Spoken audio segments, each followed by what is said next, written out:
Hi, so the lesson plan that I chose to use for my artifact was titled Talking Safely Online. This standard is meant for grades 3 through 5, and there's a lot of different aspects of it. So the overall goal, as it says, is to understand how to talk safely with online friends. This being said, as technology is growing in classrooms, it's a really important tool and ability for students to be able to use, as they'll oftentimes talk a lot online because technological and internet discussions and interactions are very common in the current day and age. So that being said, we're going to jump on into the artifacts and resources that I created.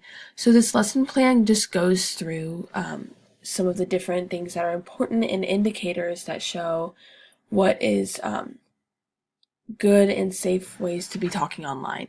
So for my artifacts, I have 3 different parts. The first one being fakebook profiles, the second one being different scenarios that line up with the fakebook profiles, and the third being a checklist, which I'll get into later. So we'll go ahead and start with the fakebook profiles and the scenarios. So just a little preview about Fakebook. It's a really great tool for teachers to be able to create a Facebook page. And as it's titled Fakebook, it's not a real page. And put in information in different posts and kind of create a simulation for students. So the first one being John Crafton's. So I'll read the scenario first before we look at the page. John is an old family friend. He messages you and says, "Hello, insert the name. How are you? I was wondering if you could send me your address so that I can come catch up with your parents. I haven't seen them in a while." So we're going to go look at John Crafton's Fakebook page, and we know that he's an old family friend, but we're going to look at the profile and kind of see some information about him. So it says he was born in 1980, which would put him at about 39 years old.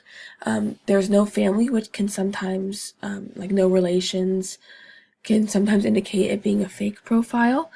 The posts can be looked at to see in general what they're talking about. This is a huge way for students to tell if someone that they're talking to is inappropriate or not. And then we can look down here at their friends. So they do have a few friends. So oftentimes when you see no friends, it's an invalid profile. So it's a good thing to stay away from that. So that's the first one. The second scenario is going to be for a girl named Ella Main. Okay, so Ella is a student in your 4th grade class. You have many mutual friends and know that this is her page. Your parents have given you permission to message her. She messages you and says, "Hey, insert name, what's up? Do you want to hang out?" So we're going to look at Ella Main on Facebook. So we can see that she was born in 2008, which would put her at the same age. She has included her family, and for example, say you might know her younger brother. She has a little bit of information about herself, which could imply that it's not an invalid page. She has some posts, interactions with other people that are age appropriate, and then she also has mutual friends that you have as well over here. So our next scenario is going to be Miss Mendenhall, or whatever the teacher's name is, whatever teacher is doing this. And this is a really great way to do this because a lot of states have laws and restrictions as to students messaging teachers on Facebook and social media. And it's a really great way to kind of incorporate that aspect of it into the lesson. So for this scenario, Miss Mendenhall messages you and says, "Hi, insert name. I've noticed your last test wasn't your best. Would you like to meet up tonight to discuss this?" So we can go and look at the Facebook page, and we see some pictures, and you recognize that's your teacher. Born July 13th, 1992. That's a normal age. And then it has some family and some information. When you go through the posts and pages, you can see some relevant information to what you know about your teacher. You also see that there aren't any friends here, which can be a sign and an indicator. But all in all, students should see a few red flags about this one. So that being said, as you can see, Fakebook is a great tool for students to use, and it can help tend to all learners because it can definitely create a visual and a hands-on aspect so that they can see all the different aspects of social media and the pages without actually having to be on it. And then as well, you can insert video links and things like that into this, which could create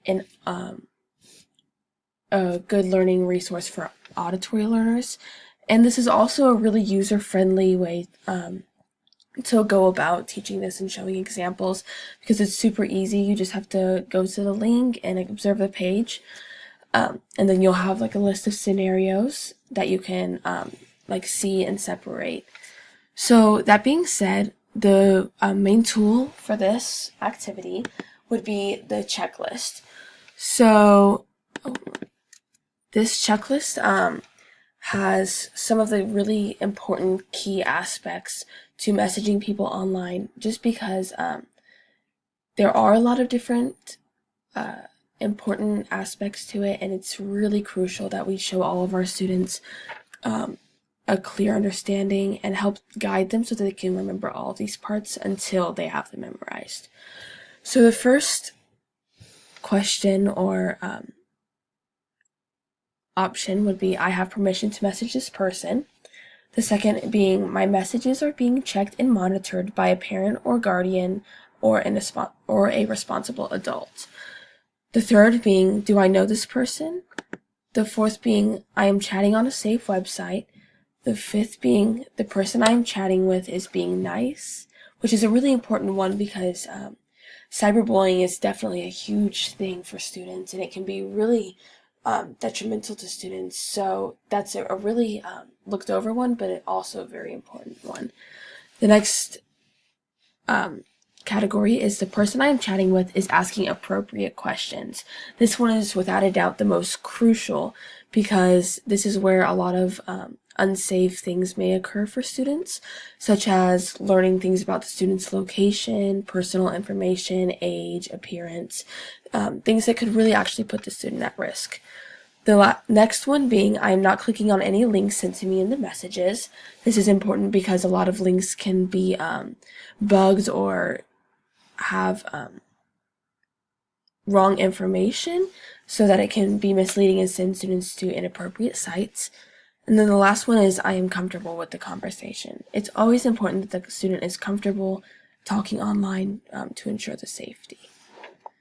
So as a teacher, you would be able to facilitate and watch the students go through and look through the different Facebook profiles and judge whether or not they should be messaging and talking to this person online, and work with groups to create responses.